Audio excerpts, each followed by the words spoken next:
Salut les internautateurs, salut les internautatrices. Petite téléportation temporelle et géographique. Nous voilà aux alentours de juin 44. Nous voilà avec Ajax. Alors Ajax, ce n'est pas le nom d'un soldat et encore, quoique, peut-être que si, c'est l'éditeur. Salut Guillaume. Salut. Après Opération Commando Pegasus Bridge, c'est la boîte que j'ai entre les mains, vous la connaissez, il y a les Trick Track Télé et il est encore possible d'y jouer. On va partir du côté de Sainte-Mère-l'Église. Sainte-Mère-Église. Église. Pourquoi on... Parce que c'est Sainte-Mère-Église. Ça y est, ça commence, je me fais déjà engueuler. Il a raison, Pascal? Ouais, c'est Sainte-Mère-Église. Bon alors, je ferme ma bouche. Pascal Bernard, mesdames et messieurs, salutations Pascal. Bonjour. Bienvenue à toi, Merci. c'est toi qui es l'auteur. Oui, avec Pierre-Alexandre Barôme. Pierre-Alexandre Barôme. Toujours. Pour Opération voilà, Commando. pour le numéro 2. Pour le numéro 2. Alors effectivement, c'était 2014, Guillaume. Ouais. Tu as fait autre chose pendant 4 ans? Ouais, j'ai beaucoup. Elle était un peu facile, c'est la fin. J'ai beaucoup travaillé pour Smart. Ouais. Non, alors en l'occurrence, effectivement, Pegasus Bridge est le premier. Et encore, quand je dis le premier, c'est pas tout à fait vrai, puisqu'il y a plusieurs scénarios dans la boîte. Ouais, il y en avait 4, 3. Ouais, Trois scénarios, Pegasus Bridge. C'est l'émission. On va revenir là-dessus pour expliquer un petit peu plus. Exactement. Même s'il y a déjà les Trick Track Télé. Mais c'est le même format. C'est le même format, ça sera pareil. C'est la suite. C'est la suite. Pegasus Bridge parle des opérations donc aéroportées des Britanniques, donc Oui. dans le secteur britannique. Et nous, on avait décidé dès le début avec Pascal d'avoir en fait la suite, c'est-à-dire le volume Secteur numéro 2 américain. sur le secteur américain, puisque les Américains aussi, bien évidemment, dans la nuit du 5 au 6 juin, ont mené des opérations parachutistes. Donc c'est ce que l'on va vous présenter. Et donc ce sera, quand je dis c'est le même format, ce ne sera pas le même format de boîte, on va en parler. C'est vrai? Non, ça change. Ça évolue. D'accord. Ça évolue, mais voilà, pour des questions de commodité, de jeu et d'ergonomie. Mais vous aurez également 3 missions, et avec également une mission justement d'initiation. C'est-à-dire que comme dans ce jeu, vous aurez 4 Missions. quatre missions, dont 3 qui sont absolument différentes et qui sont toutes historiques. C'est pour ça que vous avez tous ces livres ici et dont on va vous parler avec Pascal, parce qu'on a fait un gros travail de recherche, de déplacement sur place, de lecture, Ouais. pour justement ce qui s'est passé du côté américain. D'accord. Donc du coup, ça se joue toujours à 2 joueurs. C'est toujours les mêmes principes et mêmes D'accord. mécaniques. Qui sont 10 utilisés. ans, à partir de 10 ans, 30 à 45 minutes. C'est d'autant plus rapide que l'on commence à connaître les cartes. Et pour avoir déjà joué contre Guillaume Bouilleux, quand on les connaît face à quelqu'un qui ne les connaît pas, on se fait rouler dessus. C'est a priori peut-être certainement normal. Opération Commando, du coup, Pascal, tu as visiblement épluché le sujet. Enfin, je ne sais pas si tu as lu tout ce qu'il y a sur la table, mais... Si, on a lu. Alors, quand tu parlais du temps, du retard, c'est parce que, comme tu disais, j'ai été beaucoup pris par Jeanne d'Arc, comme Oui. a fait Johanna Farc, Ouais, mythique. de Mythique, qui m'a pris énormément de temps de recherche et ainsi de suite. Et avec Guillaume, on avait lancé les développements des scénarios. Et en fait, j'ai dû faire une pause, ce qui explique Aussi le de temps. ma faute. Ouais, non, mais en fait, il n'y a pas de les faute. choses. Donc, on est allé Le régulièrement en Normandie, sauf l'année dernière, puisque j'étais sur Orléans plutôt Ouais. qu'en Normandie. ou Et à une Rouen. autre époque historique. Voilà, une autre Tout à époque. fait. Voilà, et donc là, on a pu reprendre et finaliser, le jeu, dont on avait déjà fait jouer des scénarios à Cannes les années précédentes et tout, parce que dès qu'on a un scénario prêt, puisqu'il y en a 3, on essaye de le mettre De le tout faire de jouer suite. tout de Voilà, suite. c'est ça, D'accord. pareil, les amateurs et les gens qui connaissent. Quoi, voilà. Guillaume, tu as décidé, c'est toi Ajax, donc c'est vers toi que je me tourne, tu avais décidé d'en faire, tu l'as dit dès le début, plusieurs scénarios. On garde le même corps de règles. Quelqu'un qui a joué à Opération Commando Pegasus Bridge peut se mettre sans relire a priori les règles puis jouer directement, ou il y a quand même des choses qui sont liées à l'endroit. Fondamentalement, oui, ça D'accord. joue pareil. Sauf que là, il y a l'introduction d'une nouvelle armée qui sont les parachutistes de la 81e Airborne, de la 82e et de la 101e, excusez-moi, qui apportent en fait une nouvelle manière de jouer pour les parachutistes américains parce que les conditions par rapport à la 6e Airborne ne sont pas les mêmes. En fait, D'accord. c'est pas réalisé de la même manière Ok. et donc les armées n'ont pas le même style de combat, n'ont pas la même organisation et se trouvent pas opposées aux mêmes forces allemandes. Donc, tu sais jouer au premier, tu as tous les principes et ainsi de suite, mais disons que c'est comme s'il y avait 2 nouveaux decks d'armée, nouveaux, À découvrir, à à savoir gérer. et avec des mécaniques complètement différentes.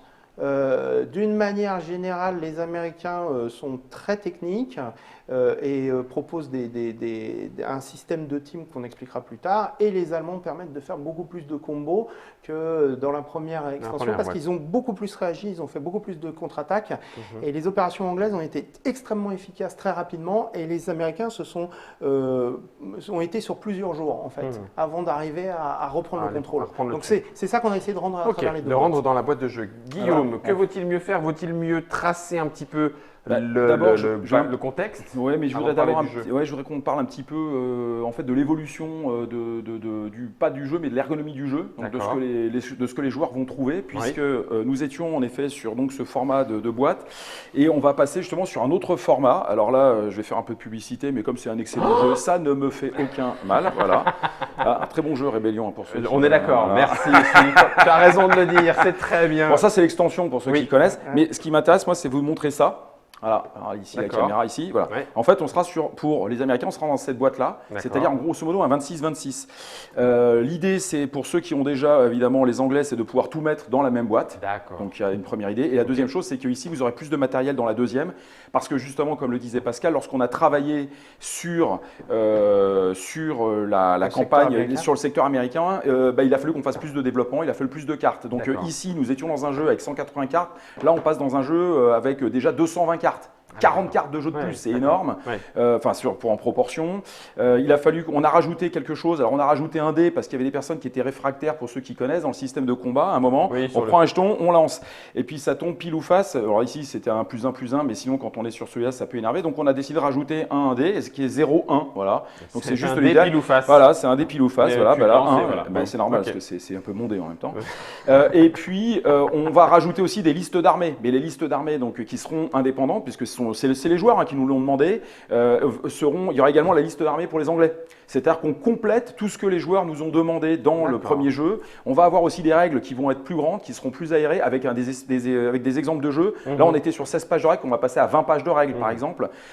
Donc, c'est vraiment en fait, un jeu qui aura évolué en termes d'ergonomie, en termes aussi de qualité, et qui viendra donc dans une boîte plus importante. Donc ça, c'est un premier point. C'est aussi ce qui explique qu'on n'a pas fait juste un copier-coller. Et après, bien évidemment, là, on va rentrer un peu dans le vif du sujet. C'est-à-dire, c'est la papotage, c'est qu'est-ce que ça demande quand on veut faire un travail, on va dire dans le cas historiquement pointu, puisque comme le disait Pascal, on n'a surtout pas changé les règles de base, ça reste exactement Opération Commando, donc c'est-à-dire une bataille évoluée avec un style de jeu et un système de jeu qui est toujours le même, c'est-à-dire le squelette est le même. En revanche, on va avoir changé en fait la corpulence, on va avoir changé en fait la musculature, puisque à chaque fois vous allez jouer d'une manière totalement historique. C'est exactement ce qui était dans l'opération Commando. Dans l'opération Commando, vous avez trois opérations. Chaque opération se joue différemment. Les Américains, c'est 3 opérations qui se jouent encore totalement différemment. Pourquoi ? Oui, pourquoi ? Parce que les événements historiques ne sont pas les mêmes. Je vais évacuer la question qui me brûle les lèvres. Alors du coup, comme ça, ce sera posé. Est-ce que si je veux jouer au SI, Pascal, Guillaume, est-ce que j'ai le droit de prendre la Airborne anglaise pour jouer sur le scénario? Sur les scénarios américains? Non. Non, faut pas trop jouer à ça. Non, alors déjà ce qu'il fallait dire, c'est qu'elle est aussi plus importante parce qu'il y a eu beaucoup plus de parachutistes américains que de parachutistes anglais, avec beaucoup plus d'objectifs assez étendus. Donc déjà, c'est pas la même chose, c'est pas le même type d'opération, on est avec presque le double d'hommes, voire même plus.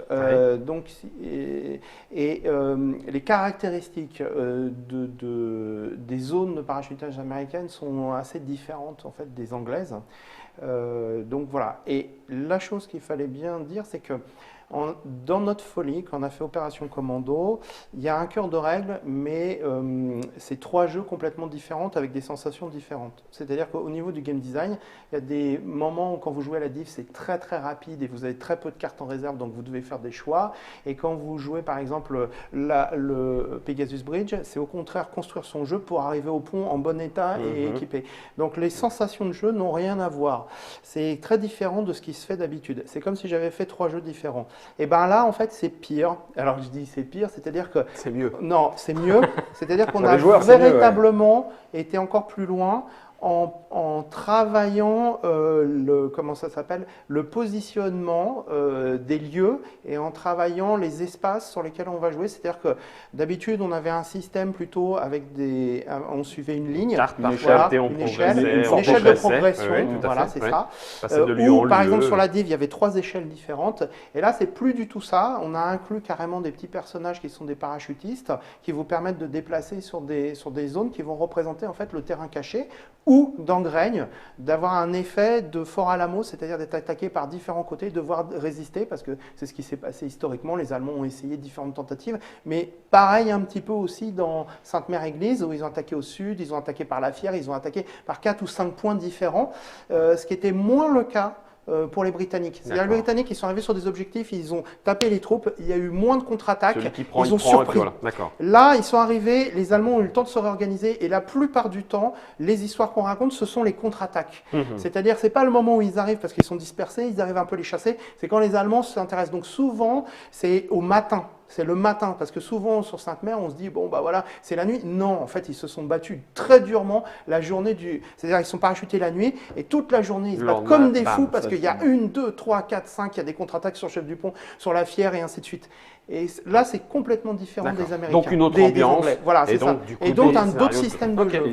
Tiens, prends cet ouvrage. Alors évidemment, tout ce que vous allez retrouver dans le jeu s'appuie sur un grand nombre de lectures qui nous ont permis d'aller dans un certain nombre de détails. D'ailleurs, on le verra notamment pour les cartes sur la table. Quand on va jouer à Utah, par exemple, dans ce secteur, quand vous jouez Sainte-Mère, vous jouez ici et ici. Et quand vous jouez Grain, vous êtes en fait au sud de 40 ans. Au sud de 40 ans. Donc en fait, on a fait vraiment des secteurs. Alors, la particularité en fait de la boîte Sainte-Mère-Église, c'est qu'à la différence des Britanniques, vous avez 2 divisions aéroportées qui sont engagées de la part des Américains. Et avec Pascal, on s'était fixé une contrainte, c'était de représenter ces 2 divisions.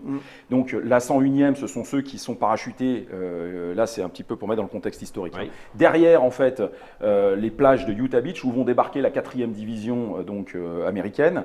La 82e division para, ce sont ceux qui doivent en fait tomber sur Sainte-Mère-Église et contrôler en fait les ponts sur le Mer de Ray, et c'est en fait cette route nationale qui relie en fait 40 ans à Cherbourg. Et l'important c'était de casser en fait cette ligne de communication pour empêcher les Allemands de communiquer et de franchir en effet cette coupure d'eau. Alors on va vous montrer les photos après, mais aujourd'hui quand on y va on comprend pas bien, sauf que tout ça c'était inondé et c'était vraiment pour empêcher en fait les Allemands de venir renforcer justement leur plage. Et comme il nous fallait une 3e mission, parce que c'est ce qu'on dit, c'est 3 jeux en un, on a voulu trouver quelque chose qui regroupe en fait les 2 unités. Et on a trouvé en effet quelque chose qui est, tiens, passe-moi ce H, c'est juste qui est peu connu. Qui est très peu connu même, on peut le dire. Voilà. C'est la bataille de Grain. C'est plus connu maintenant. Voilà, et on espère que grâce à OPCOM, ce sera connu. C'est qu'en fait, vous avez justement les largages américains dans l'ensemble ont été mauvais. Donc les unités sont retrouvées dispersées, éparpillées. En antenne, 30 à 40% de précision. Alors sur les chiffres, ça dépend des bouquins et ainsi de suite, mais c'est vraiment catastrophique en fait. Il y a très très peu d'hommes qui arrivent sur la dizaine de milliers qui est parachuté. Il y en a que 3-4 000 qui arrivent à être effectifs très rapidement. Voilà. Donc c'est peut-être entre un tiers et un quart. Et donc il y a une dispersion énorme des sticks. Parce qu'il y a une DCA allemande, parce que les pilotes américains sont moins habitués que les pilotes anglais, et parce que aussi, même les parachutistes, désolé, ils sont moins efficaces que les parachutistes anglais. Les parachutistes anglais ont plus d'entraînement, sont à moitié commando. Les Américains, il y en a beaucoup qui n'ont jamais combattu. Alors il y en a qui ont fait la Sicile, il y en a quelques-uns, mais souvent on a affaire à plutôt des jeunes. Donc il y a beaucoup moins d'expérience du côté américain, ce qui explique entre autres, et sûrement une meilleure résistance allemande dès le début. Ouais. Voilà. Et Grain, en fait, qui est la 3e mission, c'est une mission totalement atypique, mais où l'on va retrouver justement des parachutistes qui ont été parachutés très loin, en arrière, au sud de 40 ans, à 10 km au sud de 40 ans. Ouais, ça fait quasiment 20 ou 30 km de leur point initial. De leur point initial, 30 km. Hein. Ouais. Il y en a qui ont été balancés jusqu'à 40 ou 50 km. Ils ont fait quoi eux alors? On les a retrouvés ou on les a pas retrouvés. Quoi. Ils ont mis des des jours et des jours à rejoindre une unité, Bah, à c'est quand essayer ils arrivaient de progresser. quand ils n'étaient pas capturés par les Allemands. Ouais, hein, ou ils parce sont que- planqués, ils ont été cachés. Ouais, Mais ils dans ont le été cas de cachés. Graigne, c'est à peu près 150 parachutistes des 2 divisions hein, Ouais. qui se sont en fait retrouvés et qui ont décidé de faire un bouchon au sud de 40 ans parce qu'il y avait une ligne nord-sud. Et d'ailleurs, c'est ce qu'on va retrouver après lorsqu'on va parler un petit peu de chaque mission. Ils se sont retrouvés en fait à empêcher l'arrivée de renforts allemands pour ce qui a suivi, c'est-à-dire la bataille de 40 ans qui débute vers le 10 juin. Donc ce qui est intéressant, et c'est vrai que c'est un point sur lequel on veut absolument insister avec Pascal, c'est qu'il y a un vrai travail de recherche. On est allé sur place, on a pris des photos, on s'est renseigné, on a rencontré les gens, on a lu les ouvrages, et tout ça, vous allez le retrouver en fait dans chaque mission. En sachant qu'avant tout, c'est un jeu, donc on est game designer, on n'est pas historien. Donc même si on a rencontré les historiens, ou surtout l'historien de Sainte-Mère-Église qui nous a Monsieur beaucoup Belloc. aidé, Monsieur Belloc ou ainsi de suite, mais même d'autres personnes, Les Airborne, ouais. voilà, qui nous ont vraiment Ouvert les portes, expliqué expliqué. les matériels, les choses comme Oui, puis ça on a et tout. rencontré aussi le Denman Corner, Emmanuel Alain, qui est en fait le propriétaire de ce Ouais, qui est musée un passionné, spécialisé de la 100 voilà. millième, qui est l'un des rares à avoir encore du matériel qu'il est allé récupérer dans des brocantes aux États-Unis, en France, en avoir en Allemagne, et il a un Voilà. musée qui tourne autour de ça. Voilà, avec vraiment du truc. Donc on discute avec les gens. Il faut bien savoir que c'est un jeu. D'accord, donc on reste dans la dimension, on essaie de corriger, de faire de l'historique, d'essayer de coller. Ce qui est intéressant sur le cas de Graigne, parce que Sainte-Mère et Utah, les gens connaissent, alors moins Utah, parce que Oui, c'est ce que j'allais te dire. Moi, Utah, qu'est-ce qui s'est à part passé? Utah Beach, bon, Voilà, le mémoire alors, 44 un petit peu. voilà, mais, c'est enfin, ça. Tu vois, en termes de réalité historique. Ça, c'est le jour le plus long, c'est l'effet jour le plus long, ça. Voilà. Ouais. Et donc, en fait, le problème, c'est qu'il y a le débarquement, mais on envoie les gars derrière les plages parce qu'il y a un truc très important dans Utah, il faut faire 4 sorties de plage. Il faut libérer 4 sorties de plage. Et alors, ce qu'on est. Les exits, là. voilà, Ouais, les exit, exits. voilà. Et ça, c'est ultra important. Et les gars, ils sont balancés dans une zone de marécage, mais il y a plein de points fortifiés, il y a plein de bataillons allemands qui sont regroupés. Il y a des batteries. Ouais, il y a des batteries d'artillerie et ainsi de suite qui sont sur l'arrière des plages. Alors, Voilà. ça, c'est Utah. Alors ça, c'est pour vous montrer à peu près le type de marée qu'on a juste Aujourd'hui, derrière hein. Utah. Ouais, mais aujourd'hui, Aujourd'hui, par un temps de pluie et ainsi Voilà. de suite. Voilà, Et ça, c'est bien, ça. Ça, c'est pas Imaginez. mal. Alors Ouais. ça, c'est quand même vers Pouveville, c'est-à-dire c'est la sortie 1. C'est les marais qui sont ici, en fait, qu'on appelle le Grand Fait, et qui a une position, en fait, de défense allemande qui était là. Et un Mais petit en fait, village. toutes les villes, là, Sainte-Marie-du-Mont, Pouveville, tout ça, avaient des positions allemandes. Alors ça, par exemple, c'est le pont. Alors pour vous dire, c'est tout petit, c'est le pont de jonction sur la sortie, je crois, numéro 2, il me semble, ou la 1 ou la 2. C'est là où les paras font leur jonction avec les troupes qui ont débarqué. Donc c'est un tout petit pont, mais tout aux alentours était inondé. Et marais, inondations, etc. Sur des volontaire. kilomètres. Volontaire, oui, mais Bien ça sûr. veut dire que derrière, en plus, Alors- tu sautes sur des zones dangereuses. Alors, Il y a tu peux des noyer. gens- Ah, tu Ce peux qu'il faut noyer, savoir, bien sûr. voilà, ce qu'il faut savoir, c'est une route justement qui monte parce que quand vous êtes à Utah, vous avez une tendance, le terrain remonte tout doucement, Ouais. remonte vers l'arrière, là, Ouais. vers les villes Turkville. de Turkville et ainsi de suite. Et donc la zone marécageuse, elle est vraiment derrière la chose. Et ça, c'est le type de route qui était les seuls où on Route, pouvait marcher ouais. parce que sinon il y avait 1,50 m voire 2 mètres Ouais. d'eau dans les marais. Ça a l'air- Donc les gars, ils étaient obligés d'aller Ouais. sur la route. Et ça, c'est par exemple, c'est l'exemple d'une route, vous voyez, qui est donc en pente, parce qu'en fait, la Là, plage. là, ceci- on est plutôt au-dessus. on la est pente au-dessus, en bas- donc en voilà, bas. vous descendez, quand vous descendez, Là, on vous est arrivez. exactement à. Oui, vous arrivez sur en fait les marais, et ensuite vous avez la plage. Mais À ça veut dire que Varville. si vous n'avez Là. pas pris cette route, tous les véhicules blindés, sachant que les Américains, une division d'infanterie américaine, c'est pas des gars à pied, hein, c'est des gars qui circulent tous en véhicule. Si vous ne prenez pas cette route, les gars qui débarquent en fait à Utah, ils ne peuvent pas sortir de la plage. Parce qu'en fait, il n'y a que 4 routes. C'est pour ça que ça avait été identifié. Et ça, c'est un exemple. Donc, c'est-à-dire que si là, vous avez des Allemands, bah, vous ne passez pas. Donc, vous perdez Alors, du temps. il y a une photo que j'ai mis qui est assez rigolo avec des vaches. Tu la retrouves. Voilà. Alors, ça, c'est juste derrière Varville. C'est un bunker. Alors, on ne peut plus le visiter parce que le fermier qui possède a mis ses vaches et ainsi de suite. La colline derrière, en fait, c'est une position fortifiée où il y avait une batterie. Et à côté, il y avait le corps de ferme. Et en fait, ça tient pile poil alors, c'est ce qui reste de truc. Et ça tient pile poil, en fait, une des remontées derrière Varville où il y a une sorte de croisement. Je crois qu'il y a un petit corps de ferme et tout, où il y avait quelques dizaines d'Allemands qui défendaient la position. Et tout de suite, ça devient un blocage. Alors là, je suis sur l'arrière, voilà le corps de ferme, qui est en fait, la façade est plutôt, enfin la droite, c'est vers les plages. Mais là, on est déjà à des quelques kilomètres, les gars sont là, et derrière, il y a cette butte avec ce bunker qui tient juste, voilà, il y a les vaches, et derrière, en fait, il y a le truc, et il y a un petit carrefour. Et là, ça tient toutes les routes.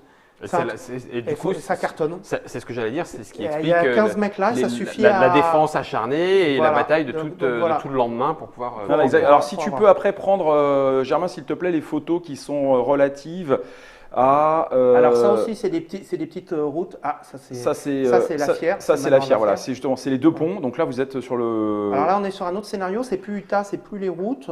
Là, on est sur le scénario de Sainte-Mère. Sainte-Mère-Église. Et quand les gars ils sautent sur Sainte-Mère-Église, ils doivent s'emparer de 3 points très importants. Sainte-Mère-Église, chef du pont avec la gare. Et le manoir de la Fière, qui sont 2 ponts qui traversent une petite rivière. Et là, qui est vous le la voyez, vous Merderet. voyez le pont. Hein. Voilà, et vous avez un petit pont, et derrière, vous voyez, vous avez une plaine. Il faut imaginer que cette plaine est inondée sur des kilomètres. Voilà, tout ça, c'est terre couvert. Voilà, et c'est recouvert encore je dis, plusieurs mètres d'eau. Ouais. Donc les gars se noient dedans. Et il n'y a qu'une seule route qui mène en village d'en face, qui est Coquigny. Là, vous voyez, il y a écrit le Merderet. Là, Voilà, et là, ce que vous avez, c'est un pont où les gars vont se battre pendant plus de 2 jours, 2-3 jours. 2 jours. 2 jours. Pour le pont. Ouais. Pour le pont, parce que le manoir est aux mains des Allemands, donc le premier jour ils s'en emparent, et ensuite les gars vont se battre, et le seul moyen des Allemands de passer, c'est une route qui est hors eau. Mais j'ai mis une image historique pour qu'on... Voilà, ça c'est la route qui mène, tout le reste, il faut imaginer que c'est entièrement inondé, on ne peut pas progresser, on ne peut rien faire. Les gars ils sautent, ils se noient, voilà. Et voilà la route historique, c'est-à-dire qu'en fait à l'époque, il y avait beaucoup plus. Là, c'est juste devant le pont. Donc, les Américains se sont cachés au pont avec des bazookas et ont tiré sur les l'antichar sur les chars français qui étaient des chars de reprise. Voilà. Et vous imaginez la route. En fait, à l'époque, tout est inondé, mais il y a beaucoup de végétation parce que c'est pas entretenu et on a énormément de végétation. C'est quasiment la jungle. Hein. Les gars vous décrivent des choses. Donc aujourd'hui, nous, c'est entretenu, c'est coupé. C'est la même route que vous avez vue avant, qui maintenant a des peupliers. D'accord. Voilà, c'est celle-là. Et en fait, comment ça s'appelle? Là, à peu près, cette position, c'est là où les chars étaient. Donc la route a été refaite, mais voilà l'état. Et les gars ne pouvaient avancer, les Allemands, quand ils ont contre-attaqué, que entre cette haie. Oh là là. Donc même les Américains qui étaient là à court de munitions, c'était quand même le tir au pigeon, mais ça a cogné dur parce qu'ils ont eu beaucoup de morts, parce que les gars de la route tiraient sur la position qui était une petite colline où il y avait le manoir. Et ce qui est intéressant sur cette photo, c'est un combat terrible. Et sur cette photo historique, ce qui est intéressant, c'est qu'on voit qu'on se bat donc 2 jours. Donc ça va avoir un impact, nous, sur le jeu, c'est-à-dire que la plupart des illustrations sont des illustrations de jour, c'est-à-dire au petit matin ou en matinée, à la différence d'OPCOM qui était de nuit, où il a fallu qu'on fasse un choix graphique pour des illustrations évidemment de nuit pour rester dans l'ambiance. Et ce qui est intéressant aussi, c'est que vous voyez que, un peu à la différence de ce qu'on voit dans... alors voilà, ça c'est une automitrailleuse allemande, mais ça c'est la Goetz, on en reparlera juste après sur Graigne, parce qu'on verra les images de Graigne. Attends Germain, reviens juste sur l'autre, s'il te plaît. Non, pas celle-là, reviens juste sur l'image en effet dont parlait Pascal avec les chars allemands détruits. Ah tu oui, sais, voilà, stop, voilà celle-là. Ce qui est intéressant ici, c'est que là encore, travail historique, vous voyez des chars en fait français qui étaient donc des chars de prise que l'on a bien évidemment que l'on va retrouver en tant que carte de jeu, donc on les a utilisés, puisque et surtout ça veut dire que les Allemands ont contre-attaqué. On imagine un peu dans le jour le plus long que les paras arrivent, alors il y a cette fameuse séquence où il y en a 2-3 qui se font tirer dessus, mais ça c'est une erreur de largage dans le film. Ensuite il y a celui qui reste accroché au clocher, puis après on a l'impression que ça se passe très bien, mais non c'est totalement faux. En fait ça c'est des combats, ça c'est des combats du 6, en journée vous avez les Allemands qui montent des contre-attaques et des contre-attaques puissantes avec des chars, avec des blindés. Alors ça veut pas dire que les Américains sont à poil, ils ont en effet du bazooka, ils ont récupéré quelques anti-chars, c'est-à-dire des unités qu'on va retrouver, des canons anti-chars, hein. Ils ont quelques mortiers, ils ont des mines, et là il y a des combats très durs et ils arrivent à repousser les Allemands, mais parce que là pour le moment ils sont tout seuls. Ouais, ils ont que l'équipement qu'ils ont pu trouver. Et en fait, si tu remontes le manoir, s'il te plaît, il est sur une petite butte. Et le problème, c'est que les gars, voilà, là, en fait, vous avez le pont, et en fait, sur le côté, c'est le début du manoir. Après, ça remonte encore derrière. C'est une petite butte, et les gars sont obligés de creuser une tranchée. Mais les gars de la route, ou même quasiment de Coquigny, ils peuvent bombarder. Il n'y a aucune protection. Il n'y a presque rien. Il n'y a que des arbres et ainsi de suite. Les Américains, ils ont énormément de pertes à cet endroit-là, parce qu'ils ne peuvent pas quitter la position. Ils n'ont pas vraiment beaucoup d'anti-chars lourds. Voilà, là, on est sur une des buttes qui voit exactement où vous avez la voiture blanche derrière, les chars arrivaient. C'est là où, voilà, vous voyez en fait la perspective. Donc en fait, vous imaginez que vous voyez arriver les Allemands. C'est une petite butte de quelques mètres. Ouais. Et les gars, ils n'ont rien. Ils creusent des trous, ils ont que leur matériel. Et pendant plusieurs jours, alors il y a un monument justement pour Iron Mike qui est là pour. Tiens, si tu retrouves le monument, Germain, qu'on va redresser. Parce que les gars n'ont plus de munitions, n'ont voilà, rien. Donc on le voit. au fur et à mesure, voilà. Et ça, c'est vraiment la position des tranchées américaines qui est à quelques mètres du Merderet. Et les gars, ils se font allumer même à très très grande distance parce que le Merderet, c'est en un seul mot. Hein. C'est la rivière, ce n'est pas le Merderet. Les mitrailleuses allemandes la portaient très loin. Alors D'ailleurs, dans pouvez Il faut avancer. sauver le soldat Ryan, si on prend une image, à la fin du Il faut sauver le soldat Ryan, lorsqu'ils font en fait C'est inspiré de ça. lorsqu'ils font leur Alamo à eux, c'est inspiré en fait des Du combats combat sur le mer de Ray. des Tu combats sais sur le où mer de t'as Ray. ils sont juste sur le pont, il faut Voilà. le tenir. Il y a un tout petit pont parce que les ponts sont minuscules. Et Voilà. là, il y a les Panzergrenadiers qui arrivent. arrivent. Tout. Bah, c'est à peu près la même chose, sauf que les unités qui ont réagi allemandes, elles étaient moins bien équipées que dans Que le ce qui est film. présenté. Enfin, voilà. voilà, Alors, c'est ça. tiens, si tu peux nous envoyer, s'il te plaît, les photos, Germain, de Graignes, justement. Donc Alors, ça, c'est le troisième. C'est Hein. la troisième c'est le mission. troisième. voilà. Utah, Sainte-Mère-Église. Utah, Sainte-Mère. Alors après Graignes. après, on va te montrer comment ça s'organise, justement, Oui, bon, même si on les n'a terrains pas encore sont parlé pas... du jeu là. Parce que ce Bon, qu'il ça faut. dit, il me reste 20 minutes. Ah ouais, Ce mais on qu'il va- faut aussi juste dire une chose, Alors, tiens, c'est ouais, que Sainte-Mère-Église, il y a les combats dans Sainte-Mère et la contre-attaque de Sainte-Mère, qui est une contre-attaque très importante. Là, on vous a montré juste une des 3 missions dans la mission Sainte-Mère, c'est-à-dire tenir la Fière, chef du pont, vous l'avez pas vu, mais on a des photos, et Sainte-Mère. Et Sainte-Mère, c'est le gros paquet. Attends, tu me l'as refait, Pascal? En fait, Donc, quand tu joues un des 3 scénarios dans la C'est boîte de Sainte-Mère. Sainte-Mère-Église, il y a, par il y a exemple il y a Sainte-Mère-Église, 3 il y a objectifs. encore 3 choses Ouais, différentes c'est ça. Il y a dedans. 3 Ah, lieux où D'accord. les gars ils doivent essayer de tenir parce que Sainte-Mère, c'est un ensemble de 3 lieux et Ça, c'est séparés chef de du pont, quelques ça. Ça, c'est kilomètres. chef. La chef du pont et C'est ainsi la de suite. gare, c'est la gare. Et on envoie des groupes de parachutistes dans chaque et les contre-attaques sont subies c'est Sainte-Mère. partout. C'est-à-dire à chef du pont, à La Fière qui est un monument emblématique, Mhm. mais aussi au nord de Sainte-Mère, au sud de Sainte-Mère, c'est-à-dire ici et ici. Tu vois, on voit les flèches et tout. Mhm. Donc tu vois que Sainte-Mère, ça focalise Bam, bam, des contre-attaques. Voilà. Et donc c'est un Et ça, scénario. c'est un scénario Ça, avec c'est un 3 seul endroits scénario. différents Voilà, à c'est ça. gérer. Qui se joue d'une manière très spécifique. Alors que Donc, Utah, on a fait Utah avec les Exits. les 4 plages On va dégagées. voir. Là, il y a 3. Et Graines, c'est complètement autre chose. Donc, on va aller. Parce que Alors, Graines, ça se Graines- passe plusieurs jours après. Ouais, D'accord. Alors, il y a un petit décalage C'est vers temporel. le Grain, c'est vers le 9-10. Alors Voilà. ça, c'est en fait un canal qui va alimenter, en effet, qui va C'est la passer Tôte et la Vie. par, en fait. qui va passer après par 40 ans avant d'aller se jeter Voilà. justement dans les Vets, et donc c'est-à-dire à la base du Cotentin et du Tu vois, Calvados. ce sont ces Ensuite, canaux-là qui donc là, vous avez un endroit qui avait été encore inondé. Vas-y, Germain, passe les. Alors, ça, ce qu'il faut imaginer tout autour. Voilà. c'est ça. Ça, c'est bien ça. Ça, c'est entièrement inondé. C'est-à-dire que vous avez des kilomètres et des kilomètres. Et d'ailleurs, à la fin de Graines, les parachutistes fuient et sont perdus. C'est-à-dire qu'il y en a plein qui se perdent et qui meurent. Mais pas littéralement, juste Dans la flotte. ils- dans- au bout d'un moment fatigués et tout. Et ce que vous avez en bas, Oui. c'est juste un petit hameau qui s'appelle, je crois, le Bas-Huet et qui est à la base de l'église de Graignes, là où il y a eu la résistance. C'est pour vous montrer que les gars sont sur une colline. Voilà l'église de Graignes. Elle est sur une colline au milieu des marais, quasiment. En fait, c'est un mamelon. Et ce qui se passe, voilà, là, on va le Voilà. voir. Voilà. Alors là, Vous on voyez la le voit du mamelon. marais, en Voilà. fait, du bas. En bas. Voilà ce qu'on voit. Si on est allemand, par exemple, on voit juste le haut de l'église. Ouais. Alors, De la pente. Voilà. Et ça, Et- c'est par le côté est. Et ce qui est intéressant, c'est qu'en fait, il y a une route qui traverse en fait ce village. C'est une route nord-sud. Voilà, tu vois.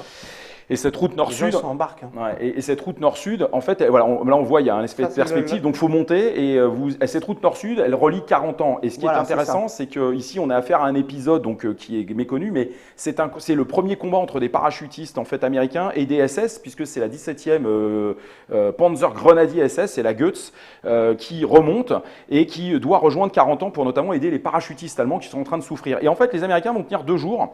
C'est vraiment un exploit. Et ce qui est intéressant, parce que là, on a fait des recherches, Enfin, c'est surtout une journée de combat. une grosse journée plus une La deuxième, première, c'est une première. Les Allemands font une roco et on voit qu'ils se rassemblent. Et la deuxième, c'est le dimanche et là, ça Et là, ça cartonne. cartonne. Il y a 4, 5 heures, 6 heures de combat.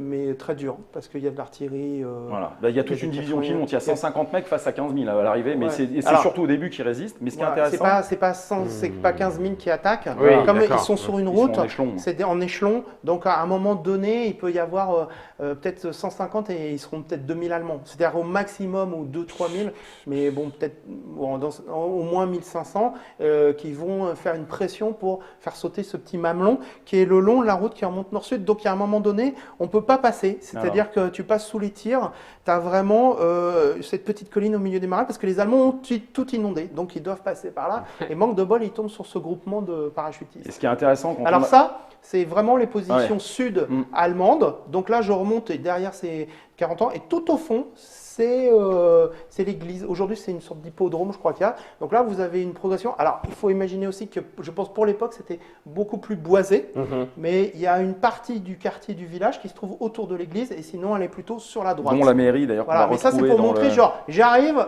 ils sont là-haut. Ouais. Et autour, c'est des marais. Donc, Ouais, c'est ça, et j'ai qu'une voie d'accès et, Voilà. et ils vont me voir. Bah, Et et là, bon, et ça tire à la mitrailleuse et au mortier. Et ce Voilà. qui est intéressant quand on a fait nos recherches, c'est qu'on s'est rendu compte aussi que voilà, le mythe des SS en fait, peut justement ici être apposé parce que la 17e Goethe, c'est pas des bons, c'est des fanatiques. Ce sont des jeunes complètement embrigadés dans le système nazi puisqu'ils ont entre 17 et 19 ans. Et en fait, ils vont venir littéralement s'empaler sur des parachutistes qui manquent peut-être d'expérience, mais qui sont très bien entraînés, très bien encadrés, qui sont vraiment en pleine forme. Dans le cimetière, en fait. Ils vont se battre après dans le cimetière. Dans le village, mais- dans le cimetière, les gens vont Et les ce qui aider. fait qu'on va le retrouver, nous, dans la qualité des unités, où Mais en d'une fait, part, on c'est voilà. pas parce que. Ça, c'est vraiment l'angle. Là où ils se battent. Alors voilà, ça c'est un angle où les gars sont derrière les murets. Alors bien sûr, les tombes, elles n'étaient pas comme ça à l'époque. Ouais, ça a changé un Voilà, le truc. Là, les gars, ils remontent. Il y a cet angle, il y a une route sur la droite et la route que vous voyez Ouais, qui on remonte. devine, ouais. Voilà, là, voilà, on voit celle qui est en face. Là, ils remontent du bas. Et il y en a une autre sur la gauche. Et les gars tiennent cet angle parce que. Là, ils voilà. les voient arriver. Voilà, boum, les boum, voilà boum. arriver. Donc les gars sont dans l'église. Et l'église, elle va être rasée. Ce qui reste, c'est juste Ouais. un bout de l'église. Ouais, il y aura des représailles d'ailleurs, parce que ça va être un des premiers massacres de civils à la fin du combat, j'ai où, vu rapidement la où en bataille. effet, voilà, ça c'est ce qu'il y a de l'église parce qu'elle a été détruite, elle a été brûlée. Les prisonniers qui ont été faits, donc c'est-à-dire les blessés américains ont été abattus. L'officier qui était resté a été également exécuté. Ouais. Le curé a été tué, le maire a été tué. Certains villageois, dont des femmes, ont été exécutés contre un mur. Pour faire un exemple, voilà, on va dire c'est les SS, hein. Mais si vous voulez, ça commence là, et ça c'est très peu connu. Même en Normandie. Et ça montre aussi voilà, qu'on franchit un cap. Alors nous, ce qui nous a intéressé aussi, c'est d'être aussi les témoins de l'histoire, c'est de pouvoir aussi en parler. En fait, le truc, Greg, on n'en parle pas trop parce qu'il y a eu un massacre. Ouais. Et en fait, le problème qui se passe, c'est que quand les parachutistes sont jetés, enfin sont lancés, les Allemands ils ont quand même des ordres de ne pas faire trop de prisonniers parce que c'est presque considéré comme des commandos. Et donc, il y a des exécutions, c'est la guerre, et il y a des exécutions. Mais là, on est dans le cas où il y a eu vraiment un truc très important de massacre de civils, parce que les civils ont vraiment aidé les Américains, ont essayé de libérer des choses comme ça. Aujourd'hui, les paroles se libèrent, on en parle beaucoup plus. Il y a des choses qui sont reconnues au niveau des autorités, des choses comme ça. C'est moins sur le couvert, il y a des ouvrages qui sortent. Bon, voilà, il y a pas, nous on ne se prononce pas là-dessus, si vous voulez. On n'est pas du tout dans une valorisation des SS ou ainsi de suite. Ni un jugement de valeur. Absolument dans un pas. sens ou un On autre. est juste dans la représentation de cet épisode qui nous a semblé intéressant. Et dans cette représentation, on s'est dit, tiens, on va l'inclure dedans. Voilà. Alors, si tu peux nous envoyer les illustrations maintenant, Germain, parce que pour montrer un On petit va peu rentrer le travail. dans le jeu, Ouais, quand oui. même. Hein, Oui, parce oui, que oui. vous avez l'explication de Pegasus Bridge, mais on va quand même Ouais, faire mais un les petit illustrations, d'horizon bien sûr, oui, on va vous montrer Saint-Père-Église pour savoir comment ça se joue, avant de faire un début de partie. Un début de pour partie, vrai. exactement. Alors, Moi, je vais les être, illustrations. avec mon Voilà, conseiller alors donc Pierre. voilà, ça c'est pour vous montrer en fait le détail des illustrations. Donc ça c'est une automitrailleuse allemande, Qui vas-y. est un peu connu de. Voilà, donc ici ça c'est une carte en fait événement, ce qui montre la suprématie aérienne. Donc là vous avez un Mustang qui bombarde une colonne de ravitaillement, enfin une colonne de renfort allemande, Ouais, vas-y. parce qu'il fallait monter sur les plages, quoi, en fait. Voilà. Alors ça ici, bah là ça c'est une carte justement de Grain, puisque ça c'est un officier SS, vas-y. De la 17e. Ici, on est encore dans Graigne, mais ça, c'est plus une photo, enfin une illustration d'ambiance. C'est une carte américaine qui montre que les Allemands ne savent plus trop où ils en sont. Alors, est-ce qu'on va à Isigny, est-ce qu'on va à 40 ans? C'est une carte qui s'appelle Diversion. Parce qu'on pense que sur Gragne aussi, il y a des troupes d'Isigny qui étaient cognées par les Américains qui se sont rabattus, en fait. Vas-y, Donc, ils sont vas-y. venus renforcer les choses. Alors ça, c'est une carte qui s'appelle Échec. Donc, c'est lorsque l'Allemand joue une carte, vous pouvez la contrer. Donc là, vous voyez un Américain qui se cache derrière un mur. On est sur le même illustrateur que Ouais, dans Oui, Pegasus c'est ça, Bridge. exactement. Ouais. Et là, on travaille 2 jours, vas-y.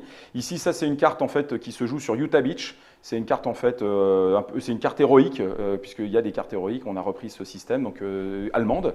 Vas-y. Voilà. Alors ça, c'est là une des cartes. Là maintenant, on C'est connaît. Grey. Là, ça, c'est une des, Voilà, ça, c'est une voilà, des cartes là, on a tout emblématiques. compris, Là, là, vous êtes sur une c'est des clair. cartes emblématiques. Ça, c'est donc c'est la carte Alamo en Normandie. Vous qu'on avez appelle donc le 3 petit soldats Alamo. américains qui se battent à Grain justement dans le cimetière et donc qui ont repoussé les SS. Alamo, Vas-y. Qui contrôle les 2 routes. Alors lui, c'est le général Fallet. C'était l'un des plus hauts gradés donc sur la zone. et qui a été en fait abattu. C'est le premier en fait général qui a été abattu justement par des parachutistes américains lorsqu'il a rallié son QG en pleine nuit. Ouais, en pleine il a nuit. été arrêté, ils ont tenté de foncer, ils ont été rafalés et il est sorti de son véhicule et il a été abattu en fait par un parachutiste américain et c'était celui qui était chargé de coordonner la défense au sud dans la zone de 40 ans. Mais bon, c'est donc c'est Falek, la Wehrmacht. Pas loin de Sainte-Mère aussi. Donc ça c'est aussi une carte héroïque. Ouais, dès le début. Ça c'est un coup de chance qui était les Américains, ils ont. Alors ça c'est aussi une carte héroïque. Ça a désorganisé beaucoup la Lofland. Par rapport en fait à certains types d'unités qu'on va retrouver dans Utah Beach, parce qu'elle en parlait, il y a énormément de types d'unités en fait allemands. Et là, lui, c'est un officier en fait des Ostbataillon. C'était des gens des Caucasiens qui avaient été ramenés en fait, les Osttruppen, donc en Normandie, parce qu'évidemment, c'est plus facile de dire à des Caucasiens de se battre contre des Anglais ou des Américains que contre des Russes. Et il y avait des gars qui étaient là-bas avec une valeur de combat évidemment relativement inégale, parce que je peux vous assurer qu'ils n'étaient pas spécialement volontaires pour se battre. Mais voilà, ça fait partie en fait des travaux, des résultats de nos recherches historiques. En fait, il y a un bataillon d'Ostruppen qui est à Turqueville et qui est au milieu entre Utah et Sainte-Mère. Ouais. Et en fait, eux, ils vont coordonner des attaques sur Sainte-Mère et ils vont défendre. Le problème, c'est en discutant avec les historiens, on n'a pas retrouvé beaucoup, parce que les troupes elles se sont mieux défendues que ce qu'on dit, déjà, beaucoup mieux que ce qui a été sur d'autres fronts, ces Ostruppen. Et elles ont quand même mené des contre-attaques, mais par contre, on n'a pas, il y a peu de survivants et lors de la déroute et ainsi de suite, il y en a qui ont été tués après, donc on n'a plus les rapports allemands. Donc souvent, on a beaucoup de rapports américains, mais très peu de l'autre camp. Voilà, donc par exemple, on ne sait pas des fois par qui est mené les contre-attaques sur Sainte-Mère, quels sont les officiers, c'est très compliqué d'arriver à retrouver, quels étaient vraiment les effectifs, les choses comme ça. On sait qu'ils étaient là, on sait qu'ils se sont battus, mais c'est compliqué. D'accord. Vas-y, continue. Ça, c'est une figure emblématique, c'est le Winters, puisque Band of Brothers, pour ceux qui ont vu la série. Donc c'est un officier parachutiste de la 101e et donc il est représenté dans une carte héroïque. Oui, tiens, je l'ai. Voilà, oui, tu l'as parce qu'il est sur Utah Beach. Lui, il intervient sur Utah Beach. Voilà, vous le voyez, ça c'est l'illustration. Il attaque la batterie. Vas-y, continue. La batterie, c'est du plan de bataille. Alors ça c'est une nature morte, c'est des obstacles qui sont montés en fait justement par les Américains pour bloquer les Allemands. Vas-y, continue. Ça ce sont les parachutistes allemands parce que c'est une unité emblématique en effet, notamment qui combat sur Utah Beach. Il y avait en fait au sud du Utah Beach, voilà, mais c'est les para-allemands qui étaient là. Parce que leur QG était à 40 ans. Voilà, en fait. ils ont été détruits en fait dans la bataille de 40 ans, mais ils sont un petit peu intervenus. En se repliant à travers les marais, ils se sont battus, ils ont marqué un temps d'arrêt, mais ils étaient très peu nombreux. Et quand ils se sont repliés, ils se sont fait vraiment avoir par les Américains en se repliant à travers les marais. Ils étaient très visibles en pleine lune. Là, ils ont été massacrés dans les marais. Et puis, alors ça c'est une carte. En fait, ça c'est une carte action de combat où on voit des combats urbains. Vas-y, continue. Alors ça, c'est l'unité de base, c'est le parachutiste à l'US. On a combien, Guillaume? Parce que s'il faut qu'on fasse 240 mais c'est juste pour montrer en fait la différence et la qualité des illustrations, parce que c'est quand même un des vrais points forts du jeu. Je tiens à préciser que Nicolas Jam on a plus de 120 illustrations originales. Là, vous avez un planeur Waco, c'est presque une nature morte. Vous voyez les quelques vaches derrière, mais vous avez plus de 120 illustrations originales. Ça, c'est une autre carte en fait, donc d'événements permanents. C'est un travail colossal, à la différence de certains jeux de cartes où vous avez en effet la même carte qui est dupliquée 20 fois. Ici, vous avez 120 cartes originales pour 220 cartes. Ça, c'est une carte héroïque, le cricket, donc c'est un rapport aussi. C'est un bon point parce que on se faisait repérer, ils donnaient les indications aux Allemands où étaient, et puis les Allemands, ils n'étaient pas bêtes, ils avaient compris que les crickets et les autres trucs, c'était les Américains. Et c'est pour montrer aussi, parce que quand on joue à Opération Commando, il y a vraiment un plaisir de jeu, il y a une qualité à travers les cartes, et vous êtes complètement baigné dans cette atmosphère. Bon, ça, c'est encore une carte héroïque avec le sergent Summers, donc des histoires vraies. Alors ça, c'est un truc incroyable parce que le gars, il a capturé un complexe avec quelques hommes, et c'est surtout lui qui a fait. Ouais. Alors je ne peux pas te dire, mais je crois qu'il a battu 30 Allemands. C'est ce qu'on appelle le complexe XYZ, qui était une position, une sorte de ferme de défense. Il est là. Voilà, exactement. Et le gars, il a fait tous les corps de ferme, et il a surpris les gars en train de manger, en train de dormir et tout. Et il a fait tout le corps de ferme, il a enchaîné avec un ou deux mecs seulement qui le suivaient, qui disaient, le gars il est malade, on ne veut pas le suivre. Et à la fin, il a fini tout seul. Et le gars, il a atomisé l'intégralité de la comment ça s'appelle, de la garnison. De la garnison. Un truc de fou, hein. Ils étaient 4 ou 5. Tu sais, parce que moi je suis en train de regarder, on voit encore plus que sur les plus petites cartes, quand elles sont un peu en grand format, mais tu sais, en vrai de vrai, il les a fait en quelle dimension, les illustrations? Parce que waouh. Ah ouais, non, Ah non, non, mais oui, c'est on peut faire des posters. Mais c'est ce que j'allais dire. oui, Chacun on peut, est un alors, tableau, quoi. Tout à fait. Alors ça, ce qui est intéressant, c'est que celle-ci, Ça, pour c'est ceux le qui charme ont emblématique Pegasus, des eh ben, là, le tir Normand. parfait, qui est une carte très puissante pour l'allié, en fait, là, il tire sur un Sturmgeschütz 3, donc qui est une sorte de char de char de soutien, en fait. voilà, c'est avec un plus, canon. Il est lié à l'infanterie, en fait. Et dans C'est le un premier, char ben, d'assaut, mais infanterie. et dans le premier, vous aviez un Panzer 4, sauf qu'ici, il n'y a pas de Panzer 4, donc il Non, a fallu il y a qu'on le vraiment remplace. des Mais c'est la même carte avec le même effet, donc il a fallu aussi faire un travail d'adaptation. C'est aussi une autre carte emblématique, c'est le tireur embusqué allemand, qui est une carte très puissante. Et voilà, et là, vous êtes en version jour, alors que dans l'autre, vous étiez en version nuit. Donc on a tout repris, on a tout refondu, et il y a un vrai travail. Travail de plan et tout. Ouais, non, il y a un vrai travail. Alors après, maintenant, ce qu'on peut, voilà, ce qu'on va faire, on va pas jouer tout de suite, on va vous présenter, en fait, Les mécanismes. On va y jouer. en fait, surtout les trois mises en place de chaque mission. Et en prenant les cartes de Utah Beach, mais c'est juste pour vous montrer qu'on a représenté avec Pascal, on a dû travailler sur justement un plan de jeu. Et ce plan de jeu, pourquoi n'y a-t-il pas justement un plateau de jeu? Parce qu'en fait, ce sont les cartes qui vont nous permettre de le faire comme dans le premier.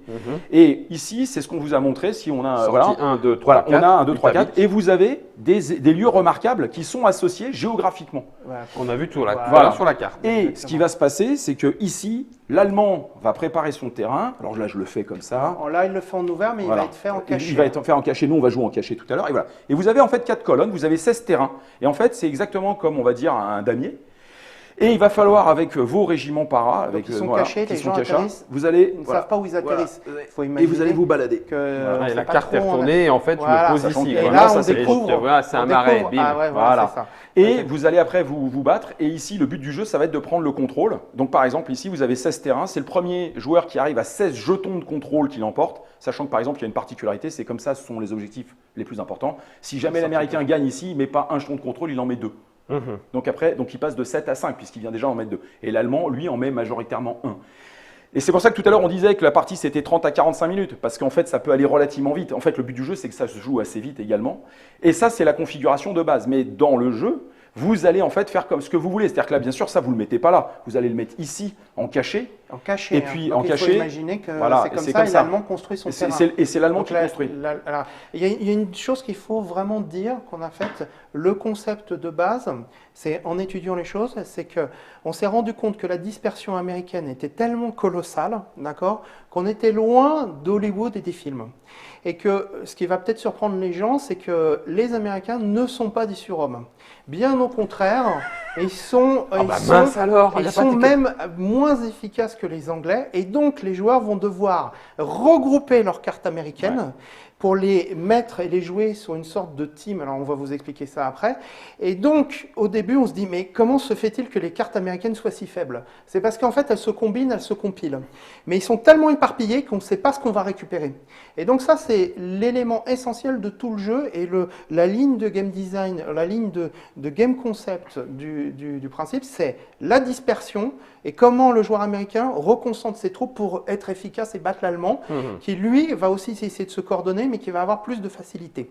Et lui, il va avoir un problème en fait de différents types d'armes, parce qu'il va avoir des Ostruppen, de la Luftland. Alors la Luftland, c'était des unités de fantassins de la Luftwaffe.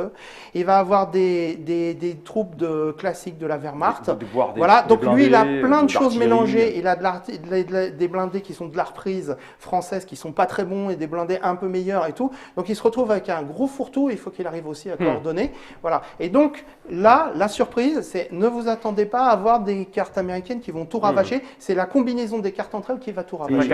Et ce qui est intéressant, parce que Pascal en effet pointe cet aspect essentiel du résultat de nos lectures, c'est qu'on a dû inventer en fait quelque chose qui colle à la réalité. Et donc, est-ce qu'on a inventé les jeux de parachutistes qu'on a l'habitude de voir. Est-ce qu'on a inventé, c'est parce que c'était la première domination, mais dans le jeu, on va le retrouver sous le nom de soutien. Des unités peuvent se soutenir les unes les autres. Et à la différence d'OPCOM, et dans OPCOM, puisque c'est une bataille, on va jouer une unité. Là, on peut en jouer jusqu'à 2, et elles vont en fait venir se couplées. Et là, l'américain devient fort. C'est comme s'il regroupait en fait ces unités.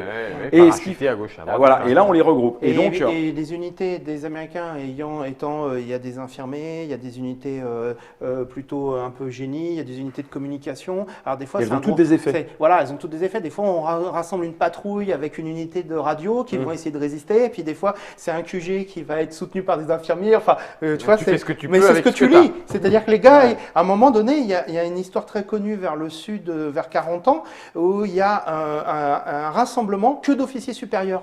Et les gars, ils sont 25-30, il n'y a que des capitaines, des commandants et tout, ils ont perdu tout leur... il n'y a que quelques soldats. Et puis ils s'organisent. Et ils s'organisent et ils sont obligés de se battre parce qu'au lieu que ce soit un QG, toutes les troupes ont été dispersées, le QG est tout seul. Et donc, voilà. Donc, c'est assez... Est-ce que tu as dit le joueur allemand fait son terrain. Voilà. Ouais. Il peut faire n'importe quoi, il peut mettre les 4 sorties de plage ici à gauche. Alors, non. Dans Utah Beach, en fait, ce qui va se passer, c'est qu'il y a deux modes de jeu. Il y a un mode de jeu historique, pour ceux qui sont vraiment les plus rigoureux ou les plus rigoristes. Et il y a après un mode de jeu ludique, c'est-à-dire qu'en fait, il y a une obligation, c'est toujours d'avoir une sortie de plage associée par colonne, voilà, associée avec son lieu emblématique qui géographiquement représente. Okay. Mais ça veut dire qu'on peut très bien avoir une sortie de plage 1, 3, 2, 4. Oui. Et puis, tu as le droit de faire 1, 3, c'est ça. 2, et après, on fait ce qu'on veut. C'est la surprise. D'accord. Ce qu'on voulait représenter, c'est quand on est parachuté, on ne sait pas où on tombe. On ne sait pas, voilà. Donc ça, c'est Utah Beach. Et donc, on va découvrir la colonne, parce qu'on peut même aussi mélanger les colonnes. Voilà. Donc, on peut dire la 2, elle est avant la 3 et tout, parce que les gars sont complètement paumés. Ce qui est important, c'est vraiment, on se repère après avec le lieu, souvent quand on découvre le lieu Sainte-Marie-du-Mont, on sait que c'est la sortie de plage. Parce que là, ils savaient à peu près. Voilà. Après, ce qui est intéressant quand on reprend ça, parce que là, ici, c'est pour vous montrer un petit peu comment nous avons travaillé autour, par exemple, de Graigne. Graigne, c'est pas du tout ça. Graigne, vous allez en fait avoir quelque chose qui va se représenter comme ça. Et ça, c'est le haut de la colline que vous avez vu. Alors, ce sera pas là, c'est pas les cartes. Ce ne sont pas les bonnes cartes, mais c'est pour cartes, expliquer en fait que vous avez des choses différentes. Et vous allez avoir, en fait, là, c'est plutôt des ascenseurs. Alors là, il faut imaginer que c'est l'église, c'est le mamelon, c'est ce qu'on a montré. Et vous allez avoir vous allez avoir 4 ascenseurs. Et ça, ce sont les 4 axes nord, sud, est, ouest. C'est les ascenseurs pour l'échafaud de l'allemand. Et l'allemand, son objectif, c'est d'arriver en fait là. Pourquoi? Parce qu'ici, c'est différent. Ça vaut 1 point de victoire. Le deuxième cercle, il vaut 2 points de victoire. Et ici, ça vaut 3 points de victoire. L'allemand gagne à 11 points de victoire, l'américain gagne à 9. Et là, vous avez des jeux complètement asymétriques. D'ailleurs, même les conditions de victoire le sont. Et il va falloir en fait venir les chercher. Et c'est toujours l'allemand qui décide où attaquer. Donc c'est encore un système de jeu différent. En sachant que quand il a un échec sur une colonne, il doit partir sur une autre colonne. Voilà. C'est-à-dire sur un autre ascenseur. Il ne peut pas continuer s'il a été arrêté. Sur du long terme. Voilà, c'est ça. Donc en fait, il est obligé de basculer. C'est des fois très compliqué pour lui et qui va le retarder. Voilà. Et il y a une nouveauté aussi véritablement dans les trucs, tu veux en parler Guillaume, c'est que en fait, la production. Voilà, chaque lieu, parce que en fait, les habitants s'étaient organisés. Ils avaient fabriqué une cantine, ils avaient fabriqué un dépôt de munitions, ils aidaient les Américains à faire des choses. Ils avaient fabriqué un hôpital, ils avaient fabriqué plein de trucs dans le village. Et donc, quand l'Américain joue, à chaque tour, il a le droit d'activer un bâtiment qui a une fonction. Fabriquer des munitions, comment soigner des gars, remonter des unités dans la main, et ainsi de suite. Et le joueur doit décider. Mais quand l'Allemand s'empare du lieu, il le détruit. Et donc, au fur et à mesure, il y a de moins en moins. Voilà, le petit côté fort, le petit Alamo, comme voilà. tu disais, Et donc, c'est très important pour l'Américain aussi de stopper de telle manière à toujours continuer à avoir de la production et de fabriquer lui-même ces choses. Donc, ça c'est vraiment nouveau par rapport à l'ancien. Et ça veut dire que ça joue totalement différemment.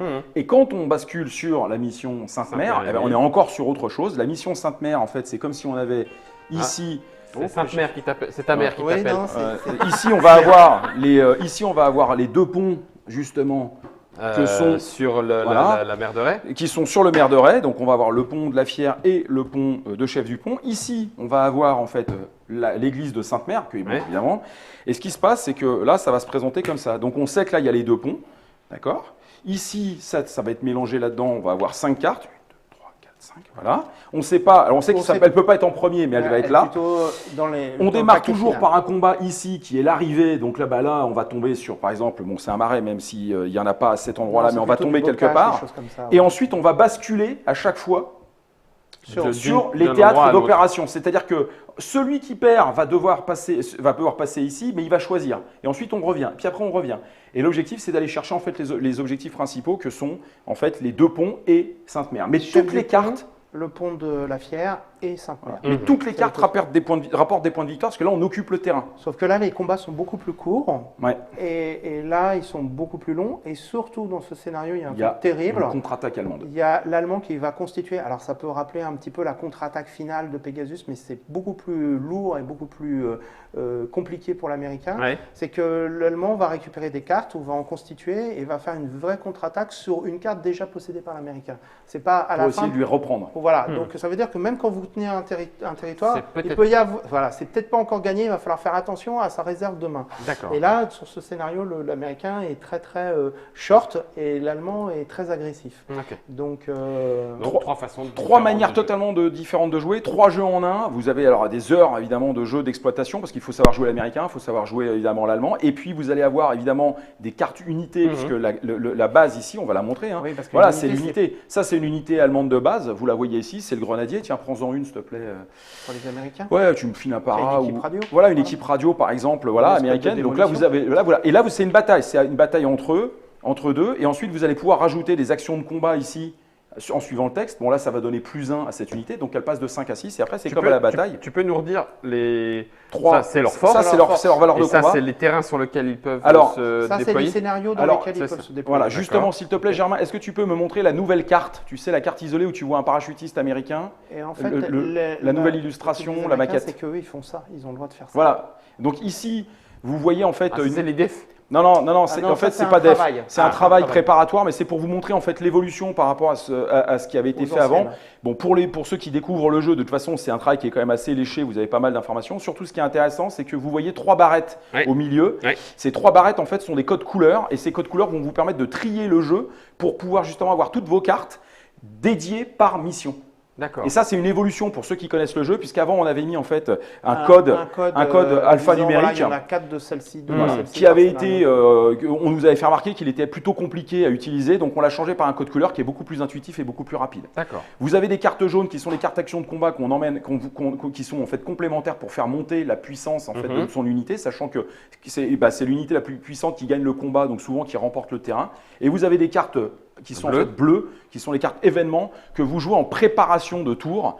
D'ailleurs, il y a des cartes bleues dans les deux camps, bien évidemment. Donc là, ici, c'est une embuscade, c'est une carte très classique. Une rigolote aussi, tu as un Ostrupen qui est une troupe très aléatoire.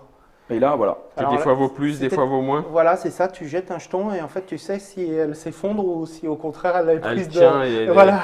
la folie du. Voilà. Et donc, des fois, il y a des combinaisons à faire avec ces unités très aléatoires qui peuvent mettre des sueurs froides à l'américain ou s'effondrer lamentablement. Alors, on va faire une partie, donc vous allez pouvoir voir un petit peu ce que ça donne en termes de jeu. Si jamais en 2 minutes, parce qu'on a déjà dépassé notre temps imparti, mais en 2 minutes, ça veut dire que tu as une main de cartes à gérer, Oui. à envoyer sur tel ou tel lieu. Oui. Ensuite, tu en récupères. C'est du hand management, donc c'est vraiment ça, c'est-à-dire qu'on va récupérer et améliorer Ouais. son jeu au fur et à mesure en fonction de ses objectifs. Des fois, on ne va pas dépenser beaucoup de cartes parce que c'est pas très intéressant, Ouais. et des fois, on va mettre tout le paquet, mais il va falloir faire attention pour le coup d'après. Ouais, parce qu'après, on d'être n'aura plus complètement rien, à le poil. temps de Alors, revenir. en c'est effet, ça, c'est vraiment, c'est vrai que impec. je précise juste une chose, c'est que, à la différence des jeux de cartes dits évolutifs, quand vous achetez Opération Commando, vous avez tout pour jouer, pas la peine vous n'avez pas besoin de racheter des cartes. Ici, vous êtes sur un système donc, de gestion de main, donc de cartes, avec une pioche fermée, mais avec une pioche complète. C'est-à-dire que toutes les cartes sont là pour jouer. Donc il n'y aura pas en effet de booster, il Mais n'y aura la pas d'autre pioche chose. est refaite en fonction du scénario. Mais la puisque pioche, voilà, les exactement. unités ne sont pas les mêmes, en fonction de tel de endroit. graines, en Et fonction de c'est sa bien, période. voilà, ce C'est sont pas bien, les mêmes types. voilà, ce sont c'est bien pas les mêmes 3 types. jeux autonomes Voilà. dans une boîte. Ensuite, là encore, pour ceux qui sont parisiens ou ceux qui veulent venir à Paris, à l'occasion de l'Open de Paris des Jeux d'Histoire, hein, qui a lieu, je le répète, l'OPJH, qui a lieu les 28, 29 et 30 septembre à Paris 9e dans la Fondation Dauntière. Donc il y aura une petite information à nouveau qui circulera sur TrickTrack. Vous pourrez venir nous voir, jouer avec Pascal, jouer avec moi, pour justement découvrir le jeu, puisque c'est l'un des endroits, un moment fort où nous le présentons. Oui, à la rigueur, il vaudrait mieux jouer contre. Hein, c'est très bien. Enfin, après, je sais pas, je prends Pascal comme conseiller militaire et je te défonce ou on fait autrement Alors, je t'explique déjà, moi je défonce Pascal. Je pense que le jour où tu me défonceras, Bon, bah alors je joue avec toi. Ah bah là, Tu tu vas vas conseiller bah là, militaire et je vais gagner. contre Là, Pascal. là, tu vas Ça t'embête pas ça? là, tu vas il a l'air enfin gagner. vindicatif, Là. Non, tu vas enfin gagner. On va vous laisser, vous, le temps de vous reposer. Si cela vous a intéressé, n'hésitez pas. Il y a la vidéo avec la partie, le début de la partie de Sainte-Mère-Église. On va jouer le scénario Utah Beach, parce que c'est le plus original. C'est celui que tu as mis avec la constitution. Voilà, du c'est terrain, ça qu'on celui aime bien, va voir qu'il est vraiment la directement. dispersion, qui travaille vraiment là-dessus, quoi. Avec le parachutage. Merci à Germain pour la réalisation. Je vous remontre le projet de couverture, puisque Voilà. c'est sur du work in progress d'Opération Commando Sainte-Mère-Église. Alors, c'est c'est la couverture, il manque juste le logo, Ah oui, parce le que là, vous bandeau avez. et tout. Voilà. Pascal Bernard, illustré par Nicolas Jam. Et regardez les illustrations. Qui Il y en a représente des terribles. voilà, le Donc là, c'est le parachutage. parachutage sur Sainte-Mère. Sur Sainte-Mère. Voilà. Ajax Game, c'est pour l'éditeur. 2 parachutistes à partir de 10 ans. 30 à 45 minutes. Quand est-ce que ce sera disponible, messieurs? On ne l'a pas dit. Aujourd'hui, on table plutôt sur un début d'année 2019 pour D'accord. pouvoir travailler tranquillement toute l'année. Normalement, il devrait être présent au Festival des Jeux de Des jeux Cannes. Et à quel prix? Tu sais On déjà? sera aux alentours de 35 €. 35 €. Nous en saurons plus. Quant à nous, nous allons faire la partie comme annoncé. En attendant, n'hésitez pas à ne pas lâcher votre stick et si c'est possible au bon milieu de la zone. Sinon,